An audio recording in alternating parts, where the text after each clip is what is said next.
வாங்கினதில் என்னெல்லாம் நடந்துச்சு ஷார்ட்டாக ரிவ்யூ பார்க்கலாம். விஜய் வந்து டிப்டாப்பாக ட்ரெஸ் பண்ணிட்டு கிளம்பிட்டு இருக்காரு. காவேரி எங்கே கிளம்பிட்டீங்க கேட்கவும், நான் இன்டர்வியூ கிளம்பிட்டு இருக்கேன், கவலைப்படாத, இன்னைக்கு வந்து ஓவர் குவாலிஃபிகேஷன் சொல்லிட்டு நான் திரும்பி வந்துட மாட்டேன், நீயும் பாப்போம் பத்திரமா இருங்க அப்படின்னு சொல்லிட்டு விஜய் கிளம்புறாரு. விஜய் வந்து வழி நிறுத்தி வச்சுட்டு காவேரி ஃபீல் பண்ணிட்டு இருக்காங்க. சாரதாம்மா என்னன்னு கேட்கவும், அவர் எனக்காக ரொம்ப கஷ்டப்படுறாருமா, இதெல்லாம் என்னால் பார்க்கவே முடியல அப்படின்னு சொல்லிட்டு காவேரி சொல்கிறாங்க. நானும் அந்த தம்பியை ரொம்ப ஓவராக பேசிட்டேன், அதனால தான் அவர் தன்னை நிரூபிக்கணும்னு இங்கே வந்து இருக்காரு, நானும் அப்படிலாம் பேசியிருக்கக்கூடாது அப்படின்னு சொல்லிட்டு சாரதாம்மா வந்து ரொம்பவே ஃபீல் பண்ணுறாங்க. இப்போ விஜய் வந்து இன்டர்வியூ அட்டன் பண்ணுறாரு. ஆனால் இப்போ நீங்கள் ஃபேமிலி பிஸ்னஸ்லேருந்து வெளில வந்துட்டீங்க, இருந்தாலும் அது இன்னும் உங்கள் ஃபேமிலி தானே ரன் பண்ணிகிட்டு இருக்காங்க, நாங்கள் உங்களோட ஆப்போசிட் கம்பெனி, நாங்கள் எப்படி உங்களுக்கு வேலை கொடுக்குறது அப்படின்னு சொல்லிட்டு கேட்கவும், ஏன் சார் நான் உங்களை காலி பண்ணுறது அதுலேருந்து வந்து ஃபேக்காக அதில் ஜாயின் பண்ணுறேன்னு நினைக்கிறீங்களா அப்படின்னு விஜய் கேட்கவும், அப்படிலாம் இல்லை சார், இருந்தாலும் இது எங்கள் பிஸ்னஸை பாதிக்கும், அதனால் உங்களுக்கு எங்களால் வேலை கொடுக்க முடியாது அப்படின்னு சொல்லவும், விஜய் வந்து அங்கேருந்து அப்செட்டாக வெளில கிளம்பிடுறாரு. அடுத்து கங்கா வந்து ஃபோனில் ஒரு வீடியோ பார்த்துட்டு இருக்காங்க. அதில் வந்து ஒரு லேடி வந்து பேட்டி கொடுத்துட்ருக்காங்க. நான் வந்து சொந்தத்தில் கல்யாணம் பண்ணிட்டதில் அடிக்கடி அபார்ஷன் ஆச்சு, பிறந்த குழந்தையும் வந்து ஒரு உடம்பு சரியில்லாமல் பிறந்துச்சு அப்படின்னு சொல்லவும், அதை கேட்டு கங்கா வர ஷாக் ஆகிடுறாங்க. ஐயோ, நம்மளும் சொந்தத்தில் கல்யாணம் பண்ணமே, நம்ம குழந்தைக்கு எதுவும் பிரச்சனை இருக்கக்கூடாது அப்படின்னு சொல்லிட்டு இதை பற்றி குமரன் கிட்ட சொன்னோம். அது வந்து அவர் ஒரு பெரிய விஷயமாவே எடுத்துக்கல.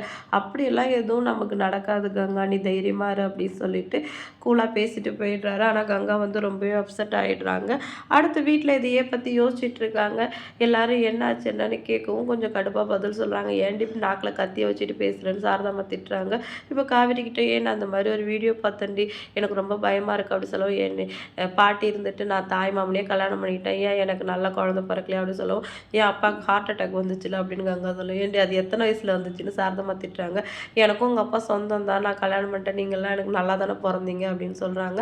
அடுத்து அதோடு அவங்க நிறுத்தியிருக்கலாம். காவேரிக்கு குழந்தை நல்லா பிறக்கணும்னு சொல்லிட்டு நான் சாமிக்கிட்ட வேண்டுதல் வச்சுருக்கேன் அப்படின்னு சொன்ன உடனே கங்கா வந்து கடுப்பாகி உள்ளே போயிடுறாங்க.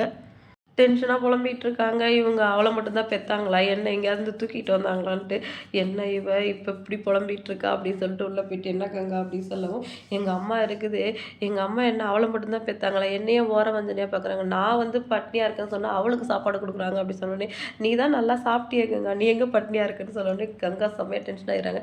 ஏங்க நான் குழந்தைக்கு என்ன ஆகும் தெரியலையே, அந்த பயத்தில் நான் பேசிகிட்டு இருந்தால் அவளுக்கு குழந்தை நல்லா பிறக்கணும்னு நான் வேண்டுதல் வச்சுருக்கேன்னு சொல்கிறாங்க.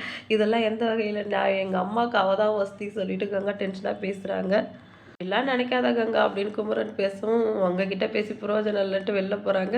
வெளில போனால் அங்கே விஜயும் காவேரியும் உட்காந்து ரொமான்டிக்காக பேசிகிட்டு இருக்கிறத பார்த்துட்டு, இதுக்கு அந்த கான்ட்ராவி எவ்வளவோ பரவாயில்லன்னு கதை வேகமாக மூடிட்டு உள்ளே போயிடுறாங்க.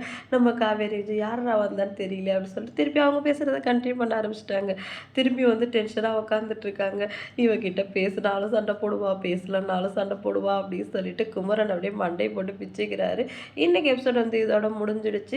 இப்போ காவேரியும் கங்காவும் ஸ்கேன் எப்போ பண்ணுவாங்க, குழந்தை வந்து நல்லா இருக்கா அப்படின்னு சொல்லிட்டு வெயிட் பண்ணி பார்க்கலாம். வீடியோ பிடிச்சா லைக் பண்ணிக்கோங்க. அடுத்த ஒரு சூப்பரான எபிசோடில் நான் அவங்கள மீட் பண்ணுறேன். டாட்டா பாய்.